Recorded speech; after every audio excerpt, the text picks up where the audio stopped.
This week, Dish Gods is sponsored by the one, the only Munchery.com. Munchery, delicious, delivered. Munchery is a food delivery service that is bringing you gourmet food for less than gourmet prices. You can get such items such as antipasto salad, seared salmon and chili mint pesto, Korean New York steak bowls, and grilled ahi noodle salad. Memberships start at only $8.95 a month up here in the Northwest. Every eligible meal will equal a meal that is donated through the Northwest Harvest. They offer pre-made meals that are ready. They're ready to go. You just got to heat them up. They're ready in 10 minutes. They also offer cooking kits. Step up your cooking game. It takes 15 minutes to make. They offer you all the ingredients in a very easy-to-follow recipe card. So just do it. Cook something for yourself, your roommates, a friend, a loved one, somebody that doesn't know that they're a loved one maybe. Everybody likes to get cooked for. And you know what? If you don't feel like buying anything right now from them, hit us up. We have a giveaway going on. That's right. For the month of May. All you have to do is retweet, like, or comment on any one of our posts about the giveaway. On Facebook or Twitter. On Facebook or Twitter, and you will be eligible for a $50 gift card, and that includes free shipping. That's right. So you can try them out. No hassle. It's all guaranteed good. We also, if you do feel like buying from them, we have a coupon code for you. That code is DSGD0417 for $20 off your purchase. So big thanks to Munchery for sponsoring the show. Munchery.com. Let's get started.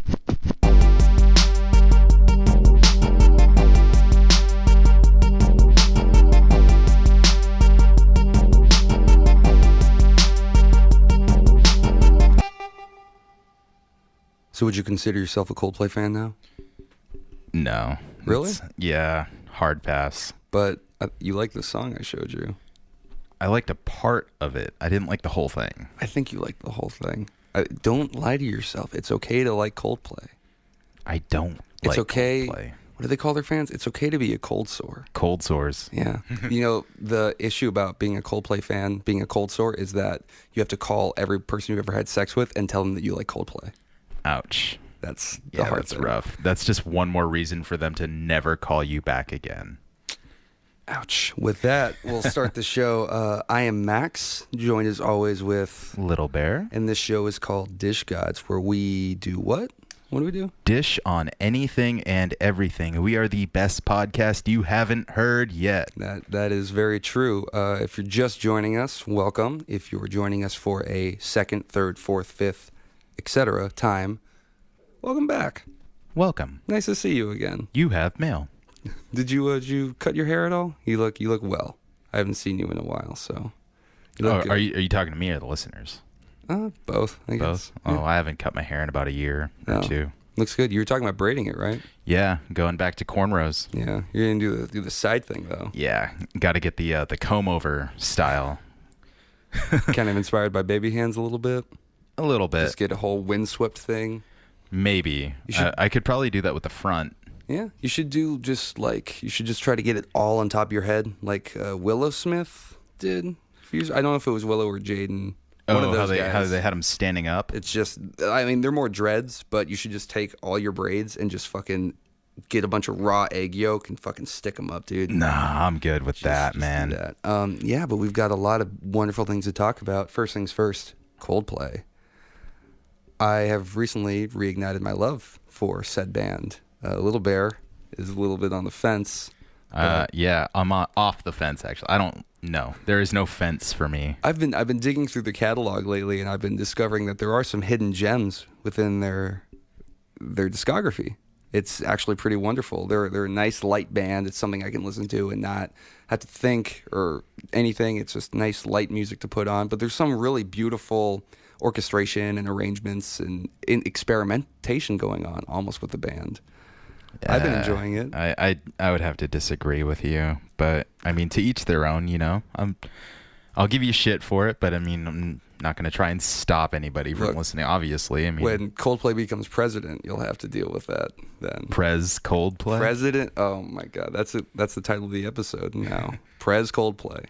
President Coldplay. I mean, in this day and age, anybody can be president. The Rock said he was going to run for president. Yeah, he said he's going to throw his name in the hat for a nomination. He said he was definitely thinking about it, but it's like, dude, like, just, okay, thank you, but let's just take a break. Let's just not.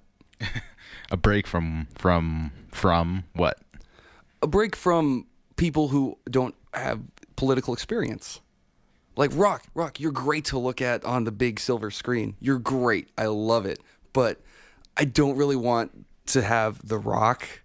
I don't want President Rock the Dwayne to say... it's Dwayne The Rock Johnson. I thought his birth name was The Rock. No, he changed it.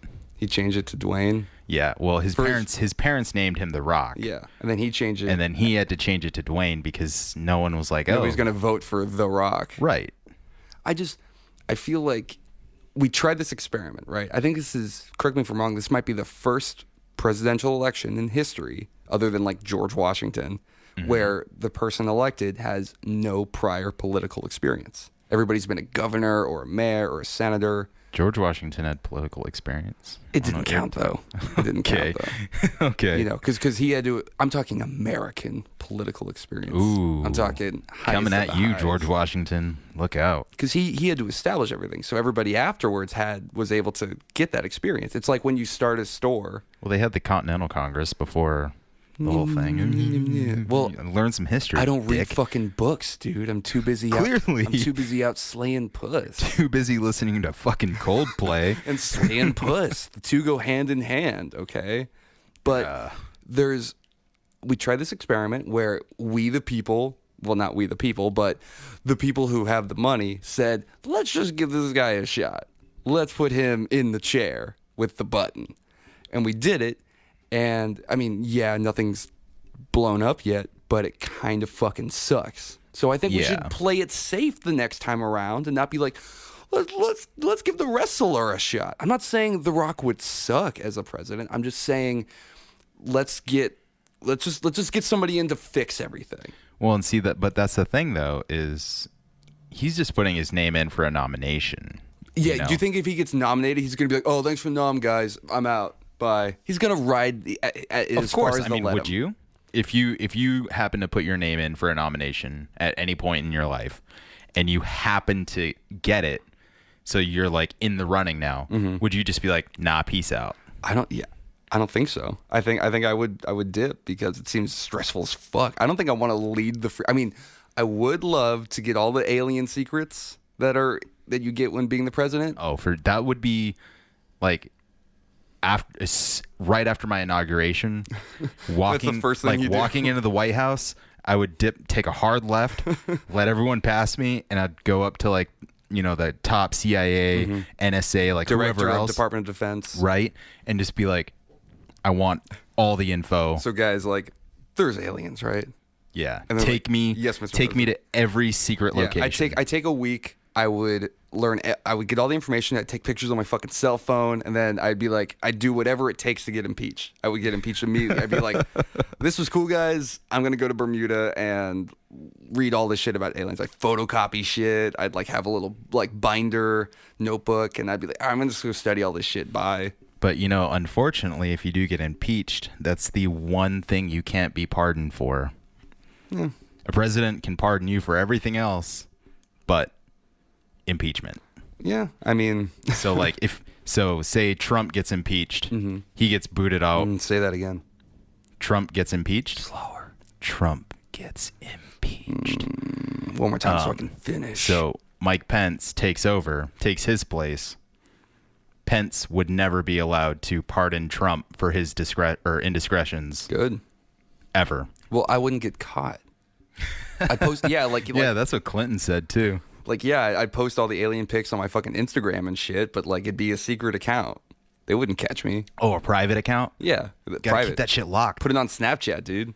Oh, that's true. Snapchat's 24 hours. I can get away in 24. Oh, for a story? Yeah. Like, make a Snap story? Post it on my fucking Snap story. You gotta, like, pose with, like, the you know... The grays and little everything. gray corpse. Like, hold them up or, like... You know, they're probably doing an autopsy, so you can, like, stick your hand in the back of the alien's head and, like, work him like a Muppet. Yeah, make him fucking talk. Hey, what's up? Hey, Snapchat. Yeah, I mean, I don't think I would want to run for president. It seems like like, my job right now is stressful. And of course it's stressful. I don't handle stress very well. I already have, like, gray hair, so I'm not going to go and be... Did you see Obama, dude? After the 8 years that he did, he looked like he's fucking 65 now. Oh, yeah. Like Every president's like that. They have a whole thing, like a not Clinton. slideshow. Not Clinton. Well, that's because he was getting that good. He was keeping his stress level down. He found the only way to alleviate stress. Like any man knows. Oh my God. Yeah, I mean You Coldplay. know, that's excellent stress reliever. Yeah, Coldplay and a blowjob from Monica Lewinsky. Yeah. Clinton was on that. I feel like we need to get somebody in there who's got experience. Get somebody. I agree. Get 4 or 8 years.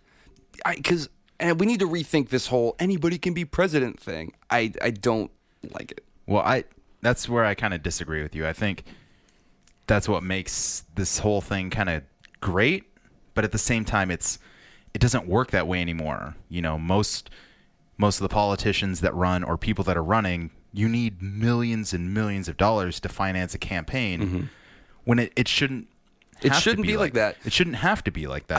I just think that you're basically buying your spot to be absolutely. voted for, when it should just be you go out, you do your campaigning, which I mean costs money. You know, campaigning is bullshit. You need though. to buy venues. You need a bus or like some kind of mode of transportation to get around the country. Yeah. So yeah, you need money to do those things. But afterwards, the amount of money you personally have shouldn't matter. I think that campaigning is bullshit. I don't so? think presidents should have to or be allowed to campaign. I think what it should be is every president has 45 minutes or an hour. They sit down in a room and they get interviewed, Zane Lowe style. Maybe Zane Lowe should interview them. Who's Zane Lowe? He's the guy from BBC One. He's a genius. He interviews musicians all the time, and he's got a very magical mind. You should look him up. I'm out of the loop on that one. I'll show you some of his stuff. Okay. He did a really cool interview with Muse lately, where he's just very intelligent. Or Anderson Cooper or Stephen Colbert, anybody that you can think of. Yeah, those are recognizable T.J. names. Miller, like Gross. somebody who is an intellectual. That's funny. So you stick. You know, I'll use last presidential race. You stick Hillary, Donald Trump, and Bernie Sanders in a room, right? And they get interviewed the first time. There's rounds of these things. They get interviewed. They get asked the same questions. Everybody gets 50 questions in an hour, and they talk about it. It's almost like a podcast. Then what you do is we, the people, just watch these things. It's cold, hard facts. It's stuff you can't make up. They're in a room alone. They only have themselves and the information that they possess. And then it just keeps going, and we vote for them. And it's almost like American Idol style, I guess, where they go through these rounds and we're just voting them through rather than oh, we got to target the ad for the urban market, or we got to get the fucking Western vote. It's like, no, you upload a video to YouTube, I watch it. If I like what you say, I'll vote for you. It should just be cut and dry. There shouldn't be, and then like, yeah, we can get into the debates and all that, but it shouldn't be like, here's my ad, I spent $5 billion on it. It should be, hi, I'm Hillary Clinton. I'm sitting here in my living room because I shouldn't have to spend money to tell you about my thoughts. And here's what I think about these things. And then she fucking talks about it. And then that's it. It shouldn't be any fucking big race or tour or any bullshit. Because we have the fucking internet now. Why are there rallies and goddamn fucking, ooh, I'm here. Because let's talk. They do that. It kind of, what it does is it's bringing out the people, and it makes them feel like they are a part of whatever movement is happening. I don't give a fuck about anybody's feelings. Okay? Well, I know you don't. Because it doesn't work. Okay, I'm just saying. But that's what it is, though, is when they have these rallies and, you know, everything else, it makes, like, if you're, like you said, you're using the just recent elections, so Hillary and Trump, then you got these both sides, the people come out, and now they feel like they're a part of Hillary's movement or Trump's movement, even though Trump is a big movement, a big bowel movement. Nice. Okay, here's what I think, is that we should boil it down to their thoughts and actions. Everybody should at least have like a mayoral candidacy or something under their belt. Just the most basic level of local government that you can get. Be a fucking librarian or some bullshit. I don't care. It has nothing to do with politics. It's a government job. You mean like a town hall? Yeah, anything. You know, town hall librarian. No. What's the chamber of Commerce? Yeah, something like that. Like you're on the chair. I'm talking. You know what I mean? I'm talking like even state government, where you're just on like the lowest lowest level of the like- national government totem pole. Okay. Okay, so you have some fucking idea of how a government is run. How And then- everything moves. Yeah, and then you're eligible. You know, you're fucking 50, you're a U.S. citizen or whatever. Maybe you don't have to be. And You then, definitely have to be.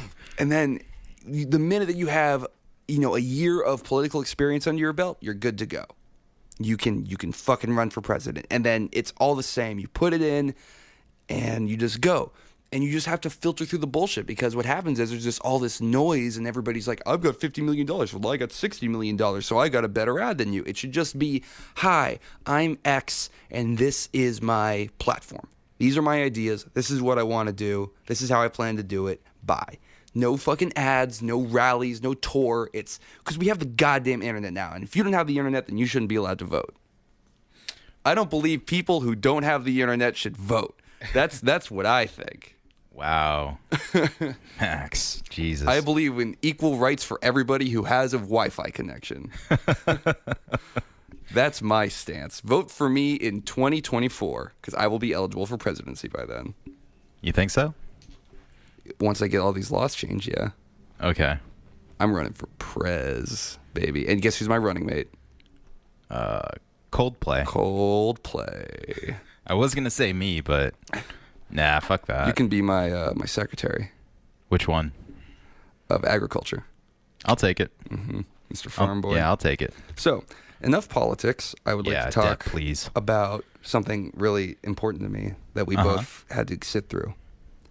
Oh, man. Guardians of the Galaxy Volume 2. Yeah. We're a little late to the party, but we just saw it last night, and I would like to talk about it. I gotta say, LB Tomatoes, you're getting like maybe 47%. Not a fan? It was okay.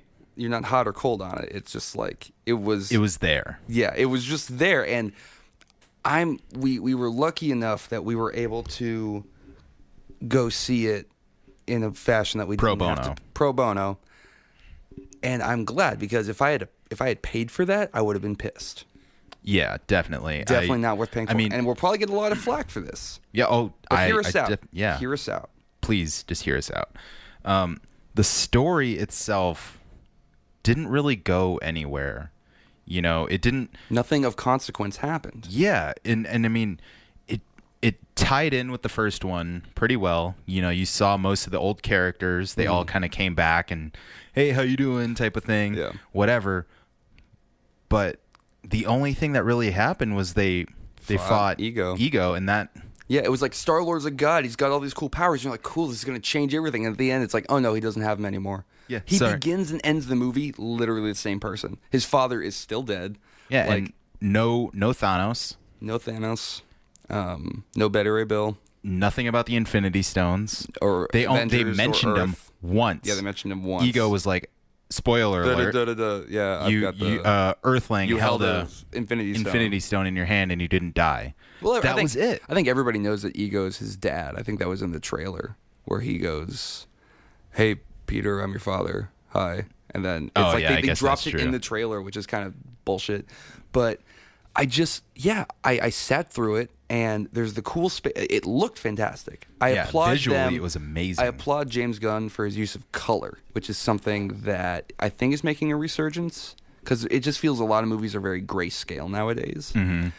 But nothing really happened. There was a space battle in the beginning. It was all cool.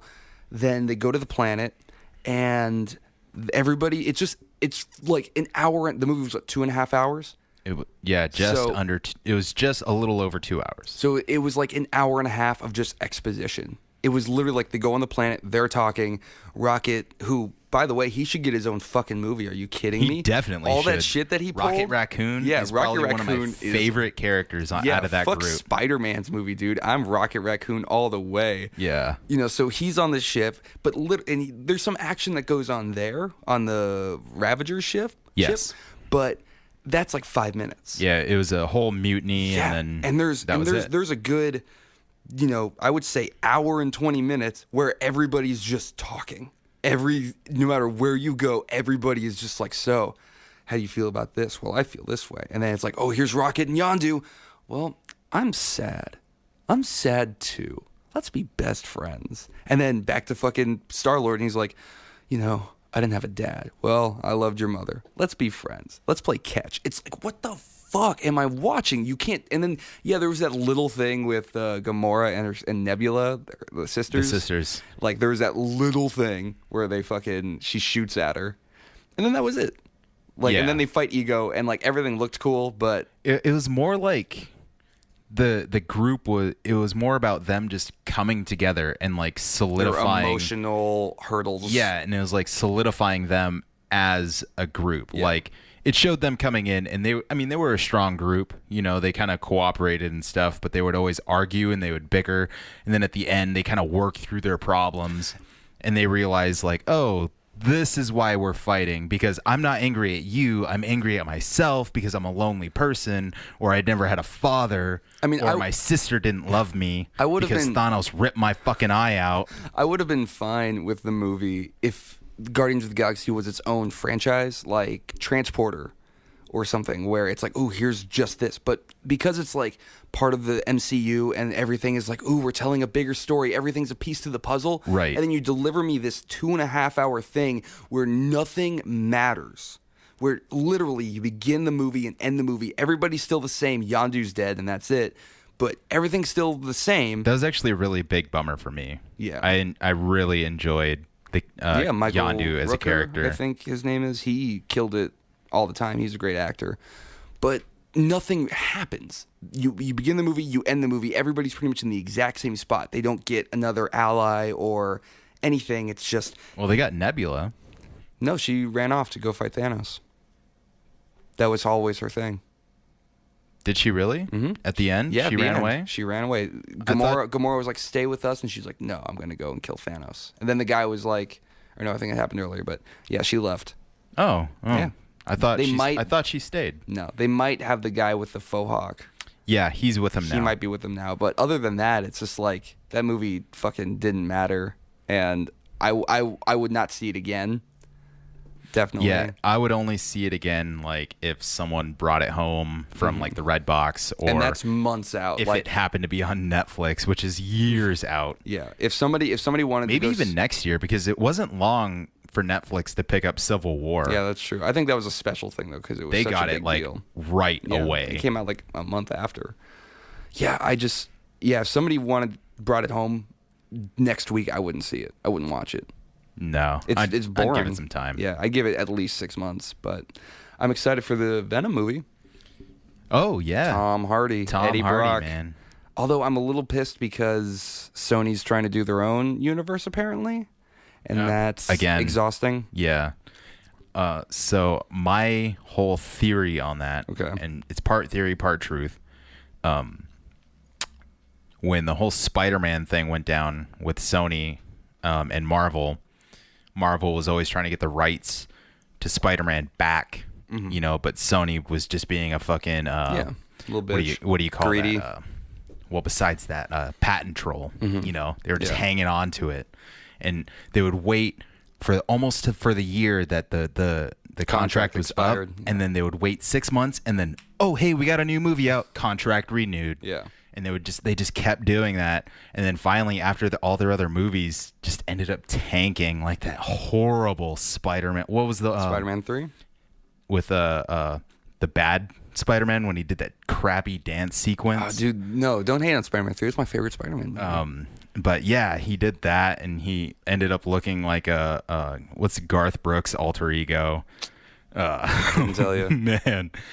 I love Spider-Man 3, dude. But yeah, anyway, so they basically did that, but what they neglected to realize, Marvel neglected to realize, is that Sony retained the rights to Venom. I don't think that they overlooked it in the contract. I think that it was purely a Spider-Man deal. I don't think it was like oh, we get Spider-Man, we get all of his characters too. I think it was just they knew they were just getting Spider-Man.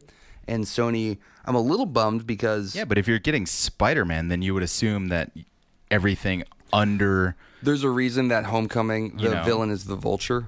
I kind of liked the Vulture, I guess. But if you're going to swing with the Spider-Man movie and you're like, oh, Oh, I get it. You're Oh, swinging yes. with Spider-Man, huh? If you're going to come out with a new Spider-Man movie as the first part of the MCU, and it's like this big fucking deal, you would think that they would try to bring in some bigger guns than the Vulture. I'm just saying. Yeah. If it were me, if I was running the MCU and we got Spider-Man, we were making this movie, it would be Venom hands down. Venom Easily. and maybe the Hobgoblin. Venom could be like the B-list guy. Well, they already did the Goblin, though. Yeah, but they didn't do it really well. I know. I loved But, what's I mean- his face, whoever portrayed the Goblin. Oh, in the first one? Yeah, he did a good job. Harvey Dangerfield. I'm spacing on his name. I know. I can see his face. Yeah. Willem Dafoe. William Dafoe. No, He killed Willem Dafoe. William Dafoe. He killed it. I'm bummed because now there's the DC universe, there's the Marvel universe, there's Sony's Marvel universe, there's the Kangaroo Jack universe, there's the Stephen King universe. I can't keep up. You know who they should introduce as a villain in the whole Spider-Man universe in the film? I don't know his name, but he's like half rhinoceros. The Rhino. Yeah, they should introduce him. They already did. When? He was in Spider-Man 2. The Amazing Spider-Man 2 with Andrew Garfield. Are you serious right now? Do you remember the Russian guy that was in the very beginning who was driving the tanker? He was played by I can't remember his name, but he had the barbed wire tattooed around his fucking head. Oh, no way. So he came in at the end credits. Okay. It was like it was like right before the movie ended, I think. Oh, well, that's nothing, man. I'm talking like Yeah. bring him in, and have him actually like in the comic series, like the animated series where he's actually like He's not part rhino, it's just a suit. half fucking rhino, He's man. not half rhino, it's a suit. He's half rhino. He's half rhino. He's not like you. He's not a genetically altered fucking alcoholic. He's just a dude in a suit. Okay? He's just a loser in a costume. Which is like the dumbest fucking thing anyway, because his suit Aren't they all just idiots in costumes? No, some of them do it cool. Like Spider-Man. Spider-Man's a cool dude in a cool suit. Tony Stark takes his fucking suit away, so deal with that. Okay. Mr. can't hang on to his own suit. I think we've talked about that before, that Tony's like, if you're nothing without the suit, then you shouldn't have it. It's like, last I checked, you can't do shit without the suit. You can invent shit, and you use that to build the fucking suit, and that's all you do. You're not like, oh, today I'm Iron Man, tomorrow I'm fucking Butterfly Boy, and I shoot fucking caterpillars out. It's like, no, you wear the fucking suit, Tony Stark, you goddamn hypocrite piece of shit. I hope you fucking die. Wow. Max is hot today. Let's go to a commercial break. Let's do it. Huge thank you to Munchery.com for sponsoring this episode of Dish Gods. Munchery.com is a food delivery service bringing you gourmet meals at less than gourmet prices.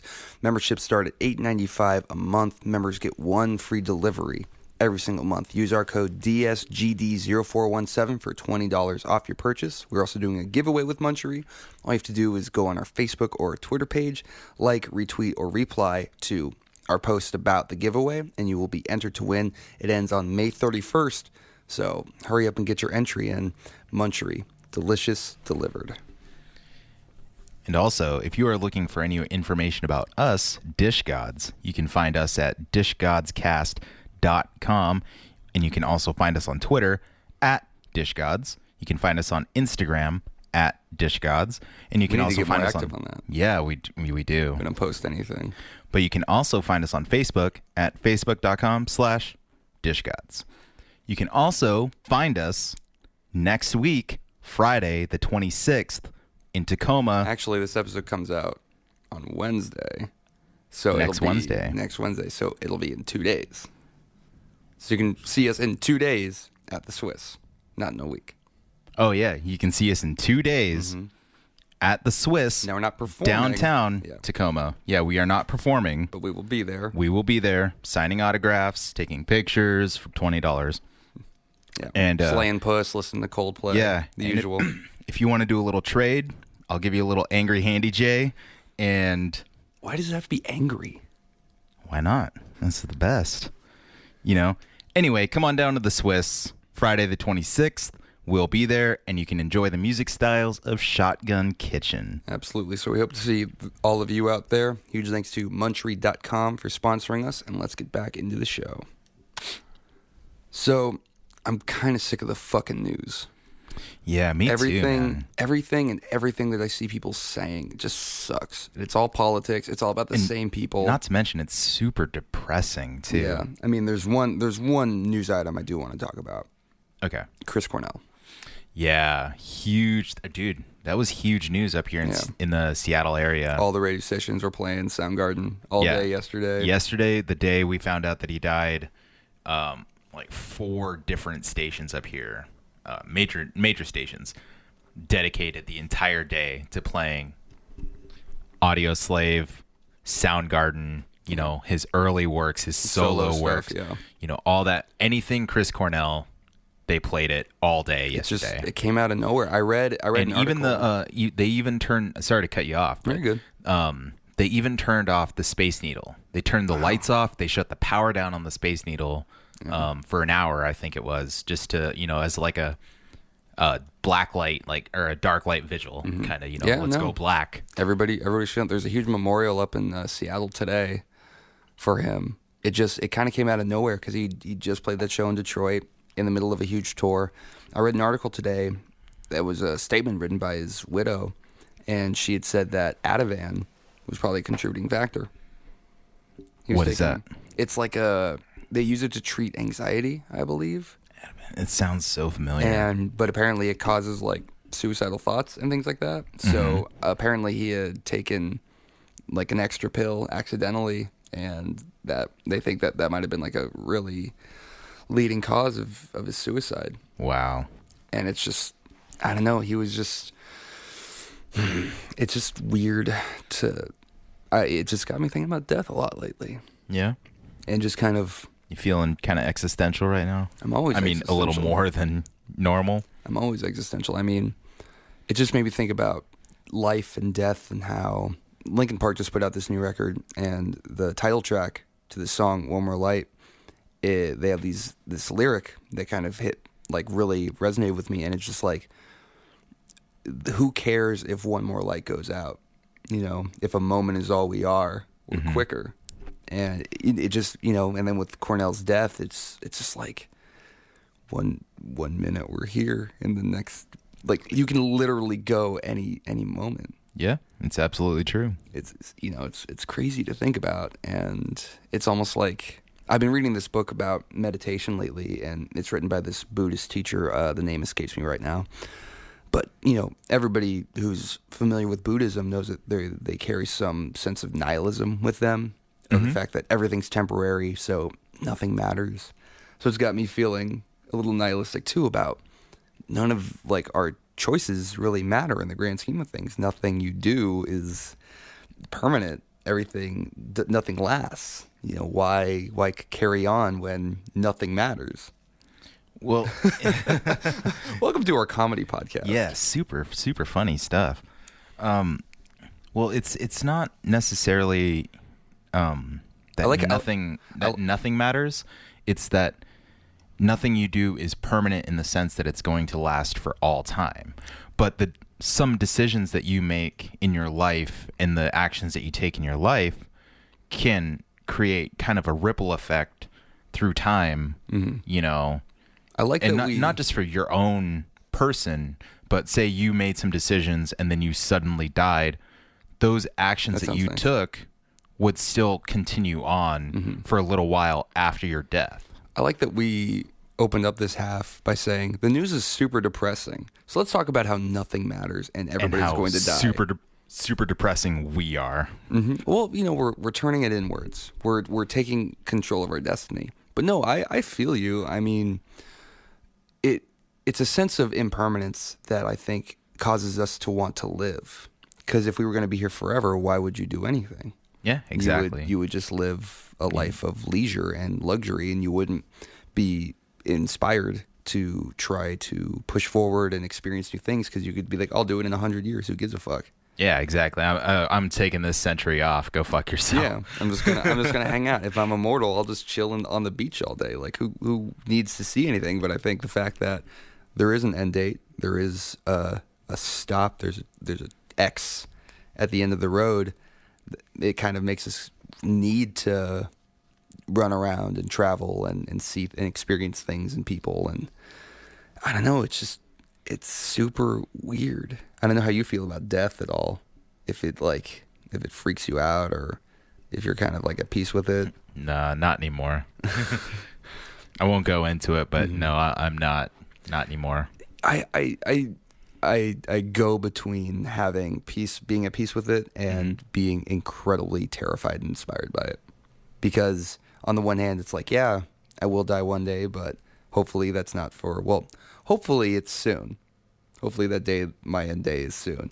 But on the other hand, it's like, wow, I will die someday, so I should live the best life that I can until then, and be good to people and treat people nicely. And then I'm in the grocery store, and I'm like, you fucking cunt, you fat piece of shit, get out of my fucking way. Goddamn old people. So it doesn't, I'm like the very old people that you're like, oh, I'm going to be him one day. Yeah, I'm like, and I hope that when I'm that age, I can be as shitty to other people as they are.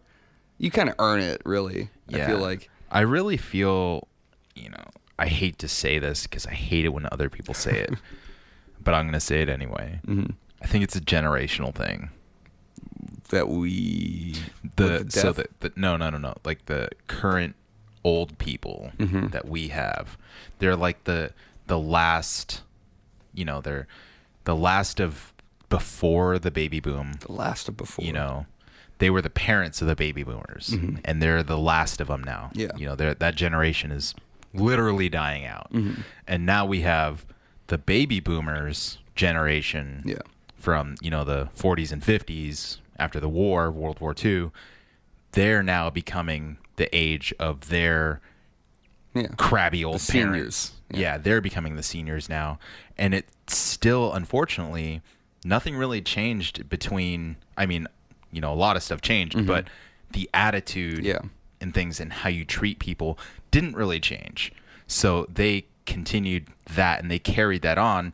They progressed, but then as you get older, you kind of regress. Do you think that our generation, when we get older, do you think that we're going to be shitty? Dude. Fucking worst. But here's I already hate dealing with like most millennials anyway. Because they're just like, so like, I don't know what I want, but I want this and I want it fucking now. But check this out. So a lot of the current senior community, they worked like crazy jobs. They were salespeople or engineers, military men. Like, they didn't work in the fucking trenches like we did of customer service. No, they worked in real trenches. Yeah, they worked in real trenches, the fucking pussies. I saw some shit, okay? When I worked at Macy's, let me tell you what, that was a harrowing experience. But our generation, we've done all these like really bad jobs of fucking slogging through, cleaning up shit, dealing with bad customers. I feel like that might have some impact on us when we're, at 65 and older and we're going into these establishments. I don't think that our generation is going to be like, fuck you, give me my shit, because we're going to see and be like, this young robot, I was there once. I used to be that droid, and now I'm not. And he deserves some kindness. So I feel I have a little bit of hope for our generation, just in the fact that, like, we're like one of those first generations that had to really slog through shitty jobs because there's so many of us. So there's no room for getting promoted. You work the same position for fucking 80 years and you never get promoted. And there's a sales associate at Macy's right now who's going to be a sales associate for the next 20 years probably. You think so? You think someone's going to stay there that long? I think so, because first of all, there's nowhere else to go. And I've worked for companies like that, and they don't really promote those people. So there's somebody who is apathetic but inspired enough to stay at Macy's and work there, but they know that it's bullshit, so they're not going to try enough to get a manager position. So they're going to be there for a long time, just slogging away. Do you know the difference between ignorance and apathy? Apathy starts with an A. I don't know, and I don't care. Nice. Yep. Nice. Did you come up with that? Yeah. Right up here in the old Panda Head. That'd be a good Coldplay lyric. I don't know and I don't care. I don't know, so I don't care. Wow. Can you keep time, please? No. I'm always off time. My goodness, tell me about it. Wow, we should never do that again. So when we die, what do you think happens? Let's get back to death. The matter at hand. Yeah. Where do you think we go? Honestly, nowhere. There is nothing. You think you just turn off like a battery? Yep. You're just like you said, you're a droid. You just you power down. Power down, you're out. That's it. But I feel personally, my personal belief, I feel like everyone has like what some people would call a soul. Mm-hmm. Other people would just call energy, essence. You know, an essence, a life form, some aura, an aura, chakra. God, fucking damn. Oh man, that is. Speaking of like a bad generational thing, yeah. I can't wait for all the fucking 7-year-old hippies running around, just being like, "Oh, sir, your throat chakra is very open today." I'll punch you in your throat chakra. Get the fuck away from me. Man. No, I feel like we do all carry an energy. Mm-hmm. You know, essentially that's what our body is. That's what we are. Is just energy. Mm-hmm. So when you die, your brain has ceased activity and your heart has stopped moving. Yeah. But the energy in your body is still going and moving. But where does that energy go? You know, it has to go somewhere. Energy can't be destroyed. Mm-hmm. So you think it just kind of like leaves you and just floats around for the rest of eternity? Yeah, it has to go somewhere. So it can There's either no haven for it on the other side where all the energy collects and you become like a Dragon Ball Z style spirit and you're just a cloud in the fucking heavens. That would be dope. I would love to be a part of the DBZ universe. That's where you go when you die. Yeah. Goku greets you at the gates of heaven. You talk to King Kai first, and he lets you know if you can join. You mean King Yama? Who? King Yama, the big red guy. No, King Kai. Yeah, but King Yama ran the desk where he organized all the souls. Yeah, I guess. Yeah, King Kai just was the West Kai, I believe. Yeah. King of the West, so he didn't really like handle where you go. That was Yama. No, but unless you fall off the bridge. You mean Snake Way? Yeah, you fall off Snake Way and you go to hell. Hiffle. Yeah, censorship and everything. Yeah. Hell. Oh, Goku said hell. You go to hell and you got to fight your way out. God, what was it? I remember I played a Dragon Ball Z game once, and like it was like one of the first games where they started cursing, and I think it was the part where Raditz was fighting Goku and Piccolo, and Raditz is just like, I remember it was like a big deal because he gets shot in the fucking chest, right? And he just goes, "Damn it!" And it was just like, holy shit, Raditz said "damn it," and like they were just dropping "damn" and "hell" throughout that entire game. It was just like, go to hell, damn it, damn you, go to hell. It was a little bit much, honestly. It's like, just drop a fuck, man. I know you want to. Just have Piccolo say fuck. Ah, fudge. Yeah, just get it over with. Nobody says damn it this much. Just say fuck. Except for Blink-182. Oh my god. Yeah, I'm just on it today. You are on it today. This is what happens when we don't talk about the news. I feel that when we die, it's sort of like reincarnation. Okay. I feel like our essence or our energy, it sort of re-manifests itself in birth. I feel like everybody who dies at the same, because there's somebody dying every second. If you think about it, because isn't there something like a baby is born literally every second or something like that? Yeah, there's some crazy statistic like that. I don't know if it's actually true. Maybe like or every not. minute or something. Yeah. But I have to believe the same is true for people dying, at least on some level.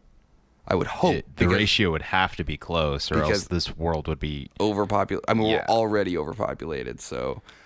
But I feel like people who die, you die and your essence, or even a part of it, kind of breaks off, and then it goes into like that birthing process, and it kind of works its way in there, and it's sort of like you breathe it in, like your breath of life is you absorbing that energy, and you kind of carry on that essence. Like maybe I like inhaled some of Bruce Lee's shit, and so I'm kind of like the reincarnation of Bruce Lee because I'm so good at Taekwondo. I feel maybe what if you're born but you're actually like without the energy or soul or an aura for like the first year or so, maybe 6 months. So you start to get a bit of a personality. Yeah, and then you know that moment when you get when you your first wake up. memory. Yeah, and your brain, consciousness. your consciousness kind of clicks in, and you go, "Whoa, I'm sitting in the living room now." Yeah. And I remember my first time, or the time that it kind of all clicked together. I was First time I remembered something. I was walking in the backyard, and it was the first memory I have. I walked down the stairs. Besides, not a traumatic memory, because I remember having my face being ripped off by a dog. I know that's why you got the bear. Yeah, grafted on. reconstructive surgery. I don't know why your parents chose a bear head. That seemed a little avant-garde for the time. But my other one, though, a non-traumatic memory, I was walking down the deck stairs, and I was going into the backyard, and it was just like I woke up for the first time, and I was like, oh, whoa. There's the yard. Yo, what up? Yeah. And then since then, I feel like, maybe that's when like that energy finally, like, you had it the whole time, but that's when it like wakes up. Like that, like kind of like The candle flame. Yeah, you kind of had like some ignites. embers going, and now finally like that someone threw a little kerosene on those embers, and it just It's beautiful. wakes up. So beautiful. I mean, I'm no expert, so I won't say that it's not. I mean, I can't prove you wrong. Yeah, maybe that could be it. I mean, who really knows when we are alive or dead or what anything happens. Man, we got super fucking existential. Yeah. This is nice, a though. kind of This a is- deep episode. This is Deep Dish Part 2. Yeah. Oh, nice. If only we didn't drop that Prez Coldplay bit. We Deep could have called Dish. it Deep Dish Part 2. Prez Coldplay / Deep Dish Part 2. Deep Dish Part 2, Prez Coldplay. I like it. I'll- I'm digging that. I'll see if I can work it in the I'm thumbnail. digging 'Cause I that. love Prez Coldplay so much. So it Deep remains Dish, to be seen. Deep Dish 2, Prez Coldplay. Deep Dish 2 XXX Prez Coldplay. That is the title of this episode. Maybe not, but we'll see. So thank you, listener, for coming with us on this journey of an episode. Yeah, thank you very much. We covered a lot of ground. If you're new to the show, we promise it's usually not as bleak as this, but it's our fault because, no, it's not our fault. It's the news's fault for not reporting anything good. Blame the mainstream media. Blame the mainstream media. If you want us to talk about something else, email us. Send us an email at dishgodshow@gmail.com. You can also send us a tweet at dishgods or go on our Facebook page and just let us know what you want us to talk about. We're always looking for any questions, comments, concerns, or criticisms, but leave your criticisms at home because we don't give a fuck. You can find Munchery, our sponsor, at munchery.com. Use our code DSGD0417 for $20 off your purchase. We're doing a giveaway with them, $50. It's a lot of money. If you go on their website, $50 will go a long way. That'll feed you for a and that month. $50 includes free shipping. All you have to do is comment on any of our Facebook posts about the giveaway or like, retweet, or reply to our tweets about the giveaway. There's a few of them on our Twitter page, so pick one and you'll be entered in. We'll be at the Swiss on May 26th. That is in a Tacoma, Friday. A Friday to go see Shotgun Kitchen. We will be there. We'll have the Panda Head guy. You can't miss it. Yeah, just look for the panda head. We'll be signing autographs. Apparently, Little Bear will be giving angry hand jobs. Handy J's. Handy J's. Please. So- It's a family show. A family show about death. So look for us there. We hope to see anybody out there. Anything else we should say? No, I think that's it. Okay. Everybody at home, Yeah. thank you for listening. If you've made it this far, we will see you next week. Keep it sleazy.